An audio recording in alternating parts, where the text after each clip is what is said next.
समजा एखाद्या घनदाट आणि काय म्हणतात त्याला झपाटलेल्या जंगलात मध्यरात्री एक मृतदेह सापडला. बापरे, नुसत्या कल्पनेनेच अंगावर काटा येतो.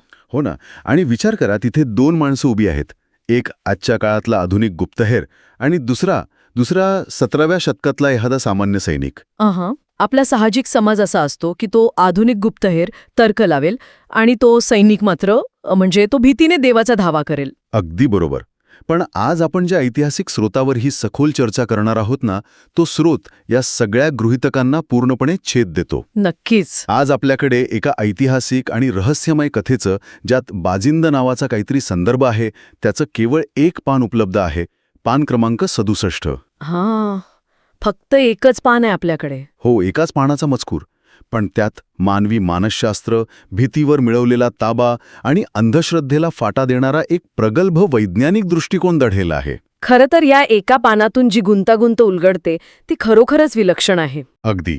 आणि म्हणूनच आजच्या या सखोल चर्चेत आपण हे समजून घेणार आहोत की एक योद्धा त्याच्या मनातील भीतीवर कसा विजय मिळवतो आणि एक महान नेतृत्व प्रत्यक्ष तिथे नसतानाही माणसाच्या विचार प्रक्रियेवर कसं राज्य करतं. हो, कारण इथे फक्त 2 व्यक्तींमधील संवाद नाहीये बघायला गेलं तर. हा मानवी मेंदू संकटाच्या वेळी कसा विचार करतो याचा एक अत्यंत सूक्ष्म अभ्यास आहे. एका बाजूला अज्ञाताची भीती आहे आणि दुसऱ्या बाजूला त्या भीतीला भेडणारा तर्क आहे. बरोबर. तर आपण थेट त्या प्रसंगातच शिरूया. सुरुवातीलाच आपण पाहतो की ती सावित्री अत्यंत घाबरलेली आहे. ती हुंदके देऊन रडतीये. हो, बिचारी खूप पॅनिक झालीये. जंगल गूढ आहे, रात्रीची वेळ आहे आणि कुठून तरी एक आर्त किंकाळी ऐकू आलीये. पण अशा वेळी तिच्या शेजारी उभा असलेला तो खंडोजी, तो तसूभरही डगमगलेला नाहीये. मुळीच नाही. तो तिच्या खांद्याला धरून अत्यंत निर्धाराने म्हणतो की बाईसाहेब, रडू नका. आणि पुढे तो जे सांगतो ते खरोखर धक्कादायक आहे. हो, तो थेट यमालाच आव्हान देतो. हो ना. तो म्हणतो की तो सोबत असताना बाजिंद काय, साक्षात यम जरी आला ना तरी त्याला या खंडोजीबरोबर 2 हात करावे लागतील. इथे खंडोजीची कृती आणि त्याची शब्द या दोन्ही गोष्टींकडे आपण थोडं बारकाईने पाहिलं पाहिजे. कारण संकटाच्या वेळी माणसाचा मेंदू 2च गोष्टी करतो.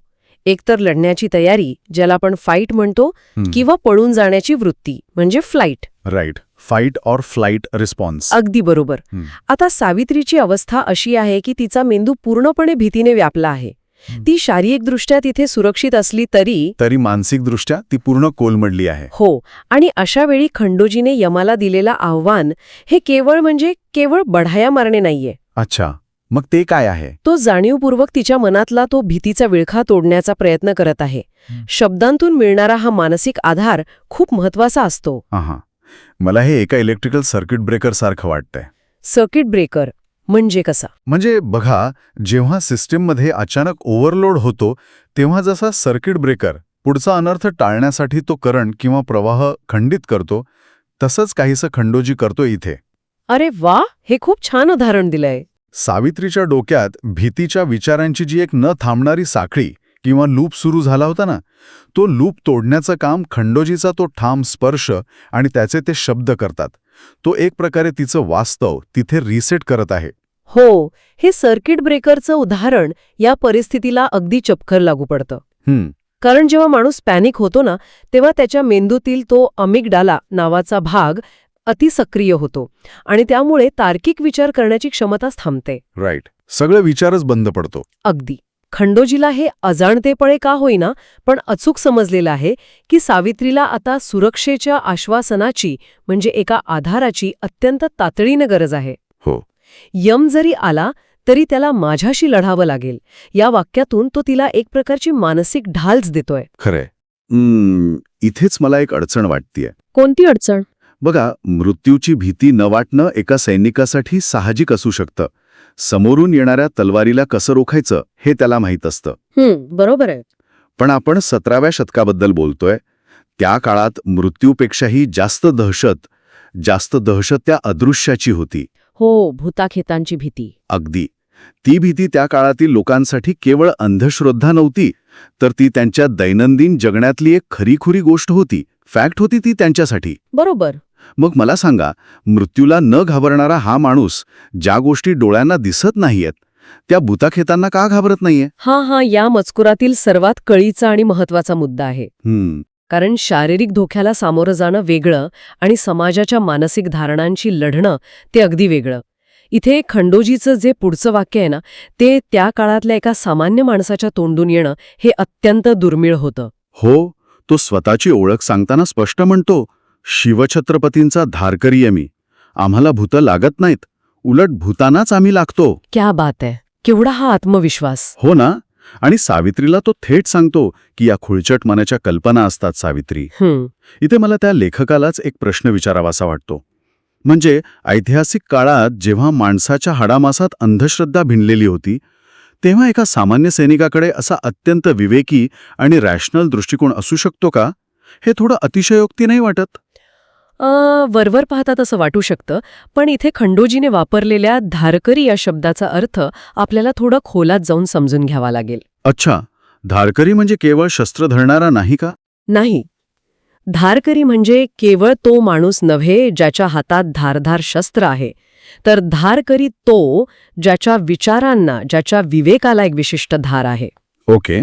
समाजात एखादी न समजणारी गूढ घटना घडली की तिला थेट भूताचा किंवा अघोरी शक्तीचा प्रकार ठरवून मोकळं होणं ही मानवी मनाची एक खूप जुनी सवय आहे. हो, सोपा मार्ग असतो तो. अगदी. याला आपण कॉग्निटिव्ह बायस म्हणू शकतो. खंडोजीने या विचारांच्या साखळीलाच तिथे नाकारलेलं आहे. म्हणजे तो त्या अज्ञाताला अदृश्य शक्ती मांडण्याऐवजी त्याला एक सोडवता येण्याजोगं रहस्य मानतोय. बरोबर. तो भूतांना खुळचट मनाच्या कल्पना म्हणतोय, कारण त्याची वैचारिक प्रगल्भता इतकी आहे की तो बाह्य जगातील गूढ आणि मानवी मनाची दुर्बलता यातील फरक अचूक ओळखू शकतो. भारीच आहे. जंगलाला केवळ झपाटेले समजून तो तिथून पळ काढत नाहीये. तो म्हणतो की आता मला हा बाजिंद आणि त्याचे झपाटेले जंगल काय आहे याचा उलगडा केलाच पाहिजे. तो वेध घेऊ पाहतोय. हो, ही जी अज्ञाताचा वेध घेण्याची वृत्ती आहे ना, ती एका आधुनिक वैज्ञानिक दृष्टिकोनाचा पाया आहे. तो परिस्थितीला अंधश्रद्धेच्या चष्म्यातून न पाहता तर्काच्या कसोटीवर घासून पाहण्यास तिथे तयार झालाय. हे खरंच थक्क करणार आहे. म्हणजे एका हाताने तो सावित्रीला सावरतोय आणि दुसऱ्या हाताने तो तत्कालीन समाजाच्या मानसिक मर्यादांना चक्क छेद देतोय. अगदी. पण यातून एक अत्यंत नैसर्गिक प्रश्न उभा राहतो माझ्या मनात. कोणता? हा जो विवेकी विचार आहे, स्वतःच्या बुद्धीवरचा हा जो ठाम विश्वास आणि अंधश्रद्धेला अशी लाथाडण्याची हिंमत, ही खंडोजीमध्ये अचानक कुठून आली? म्हणजे तो काही लहानपणापासून तत्वज्ञानाचे धडे गिरवून मोठा झालेला नसेल ना? या मानसिक ताकदीच्या मुळाशी नक्की कोणता स्रोत आहे? या प्रश्नाचं उत्तर लेखकाने पुढच्याच काही ओळींमध्ये अतिशय मार्मिकपणे दिले आहे. काय म्हटलंय तिथे? तिथे म्हटलंय की खंडोजीच्या नजरेत दृढ निश्चय होता, मनगटावर विश्वास होता, पण सर्वात महत्वाचं म्हणजे त्याच्या चित्तात शिवछत्रपती होते. बापरे, चित्तात शिवछत्रपती होते. हो, ही जी ताकद त्याच्यात आली होती ना, ती शिवाजी महाराजांच्या त्या उत्तुंग जीवन प्रकाशामुळे आली होती. चित्तात असणे ही संकल्पनाच मुळी खूप सखोल आहे. चित्त म्हणजे काही केवळ आठवण नाहीये, तो आपल्या अंतर्मनाचा किंवा सबकॉन्शियस माइंडचा गाभारा आहे. अगदी बरोबर. मला इथे एका वेगळ्या उदाहरणाची आठवण येते. आपण अनेकदा पाहतो की एखादा जगविख्यात स्पोर्ट्स कोच असतो. जेव्हा एखादा खेळाडू मैदानात अत्यंत कठीण परिस्थितीत असतो, त्याच्या अंगात त्राण नसतो, समोरचा प्रतिस्पर्धी भारी पडत असतो. हो, अगदी शेवटचे क्षण असतात. तेव्हा तो कोच प्रत्यक्ष त्या मैदानात नसतो, पण तरीही त्या खेळाडूच्या डोक्यात, त्याच्या चित्तात त्या कोचचा आवाज घुमत असतो. राईट. तो आवाज त्याला हरू देत नाही. शरीर जरी थांबत असलं तरी तो आतला आवाज त्याला शेवटच्या क्षणापर्यंत लढण्याची ताकद देतो. मला इथे असंच काहीसं जाणवतंय. हो, खूप अचूक साधर्म्य आहे हे. मानसशास्त्र आणि नेतृत्व अभ्यासामध्ये ना, याला ट्रान्सफॉर्मेशनल लीडरशिप किंवा अत्यंत प्रभावी असं वैचारिक नेतृत्व म्हटलं जातं. ट्रान्सफॉर्मेशनल लीडरशिप. हो, या प्रकारच्या नेतृत्वाचं वैशिष्ट्य हे असतं की नेता केवळ स्वतः महान कृती करत नाही, तर तो त्याच्या अनुयायांच्या विचार करण्याच्या पद्धतीतच मूलभूत बदल घडवून आणतो. म्हणजे तो त्यांना आतून बदलतो. अगदी. लेखकाने इथे एक अत्यंत सुंदर वाक्य वापरलंय बघायला गेलं तर. तो म्हणतो, खंडोजी आणि त्याचे सवंगडे उरात जग जिंकायची उमेद बाळगून होते. आणि ही उमेदच त्यांना त्यांच्या वैयक्तिक भीतीवर मात करायला शिकवते का? नक्कीच. कारण जेव्हा मानवी मेंदूवर टोकाचा ताण येतो, तेव्हा त्याला तग धरून राहण्यासाठी एका सर्वोच्च ध्येयाची गरज असते. खंडोजीसाठी ते सर्वोच्च ध्येय म्हणजे शिवछत्रपती आणि त्यांचा ते स्वराज्य. जेव्हा माणसाच्या मनात स्वतःच्या प्राणापेक्षाही मोठं असं एखादं ध्येय स्थापित होतं ना, हो, तेव्हा त्यापुढे जंगलातली भीती किंवा भूताखेतांच्या खुळचट कल्पना अत्यंत क्षुल्लक वाटू लागतात. महाराजांचे विचार हे खंडोजीच्या मनासाठी एक कॉग्निटिव्ह अँकर म्हणून काम करत आहेत तिथे. कॉग्निटिव्ह अँकर, वाह. हा अँकर त्याला त्या भीतीत भरकटण्यापासून, पॅनिक होण्यापासून रोखतो. याचाच अर्थ असा की तो जो विवेकी विचार किंवा वैज्ञानिक दृष्टिकोन आपण मगाशी पाहिला, तो काही अचानक शून्यातून आलेला नाहीये. नाही, अजिबात नाही. तो या नेतृत्वाच्या प्रभावाचाच एक थेट परिणाम आहे. कारण जो राजा स्वतः अंधश्रद्धेला फाटा देऊन रणांगणावर नव्या युक्त्या वापरतो, त्याचे सैनिकही आपोआपच तर्कावर विश्वास ठेवायला शिकतात. अगदी बरोबर. पण इथून पुढे या पानावरची कथा एक अत्यंत वेगळं आणि थरारक वळण घेते. हो, प्रत्यक्ष कृतीची वेळ येते. हो ना? कारण आत्तापर्यंतची आपली चर्चा ही मानसिक, तात्विक आणि वैचारिक पातळीवर होती. पण जेव्हा प्रत्यक्ष कृतीची वेळ येते तेव्हा तिथे काय घडतं? लेखकांनी स्पष्ट केलंय की एव्हाना तांबडं फुटलं होतं, म्हणजे रात्र संपली आहे आता. बरोबर. आणि इथे कथेचा वेग किंवा पेसिंग अक्षरशः एका क्राईम थ्रिलरसारखं बदलतं. हो, एकदम रहस्यमय होतं सगळं. रात्री ऐकू आलेल्या आर्थकिंकाळीच्या दिशेने खंडोजी चालत जातो आणि तिथे त्याला एक भिल्ल मृत अवस्थेत म्हणजे गतप्राण होऊन पडलेला दिसतो. आता इथे खंडोजीची खरी कसोटी आहे. तो फक्त शूर आणि तत्वज्ञानी नाहीये, तर इथे तो एखादा प्रशिक्षित तपास अधिकारी असल्यासारखा, एखाद्या डिटेक्टिव्हसारखा विचार करतो. तो ज्या प्रकारे तर्क लावतो ते वाचून आपण आश्चर्यचकित होतो. हो, तो मृतदेह पाहिल्यानंतर खंडोजीची प्रतिक्रिया काय असते हे खूप महत्वाचं आहे. हो, एखादा सामान्य माणूस अशा गूढ जंगलात मृतदेह पाहून प्रचंड घाबरून गेला असता. हे नक्कीच भूताचं काम आहे असा निष्कर्ष काढून त्यांनी तिथून पळच काढला असता. हो, साहजिकच आहे ते. पण खंडोजी तसं करत नाही. तो भावनांना आणि तथ्यांना एकमेकांपासून अगदी स्पष्टपणे वेगळं करतो. हो, तो अतिशय स्पष्टपणे 3 टप्प्यांत विचार करताना दिसतो आपल्याला. हां, कसे? तो तर्क लावतो की 1. हा भिल्ल बहुधा सावित्रीचा पाठलाग करत असावा. 2. बाजिंद्राला किंवा त्या जंगलातल्या गूढ गोष्टीला घाबरून तो कुठेतरी लपला असावा. आणि 3. रात्री त्याला कोणीतरी ठार केले असावे. अगदी. या घटनाक्रमाची जुळवाजुळव करताना तो कुठेही भूताचा किंवा अदृश्य शक्तीचा संदर्भ घेतच नाहीये. याला आपण सिच्युएशन अवेअरनेस किंवा परिस्थितीजन्य आकलन म्हणू शकतो. त्याच्या मेंदूवर परिस्थितीचा ताबा नाहीये, तर परिस्थितीवर त्याच्या मेंदूचा ताबा आहे. क्या बात आहे. तो मृतदेहाकडे पाहून हे ओळखतो की ह्या माणसाला मारणारा कोणीतरी हाडा माणसाचा माणूसच आहे किंवा एखादा प्रत्यक्ष शत्रूच आहे. आहे जे मला खूप सूचक वाटतं. कोणतं वाक्य? तिथे लिहिले, एक मोठा श्वास घेत खंडोजीने सावित्रीचा हात धरला. अच्छा. मृतदेहाचं रहस्य थोडं उलगडल्यानंतर त्याने खरं तर सुटकेचा निश्वास सोडायला हवा होता, पण तो एक मोठा श्वास घेतो. याचा अर्थ असा की संघर्ष अजून संपलेला नाहीये. उलट खरा संघर्ष आता सुरू होणार आहे हे त्याला समजून चुकलंय. अच्छा. तो जो मोठा श्वास आहे ना, तो सुटकेचा नाहीये, तर तो स्वतःला येणाऱ्या धोक्यासाठी शारीरिक आणि मानसिक दृष्ट्या तयार करण्याचा एक भाग आहे.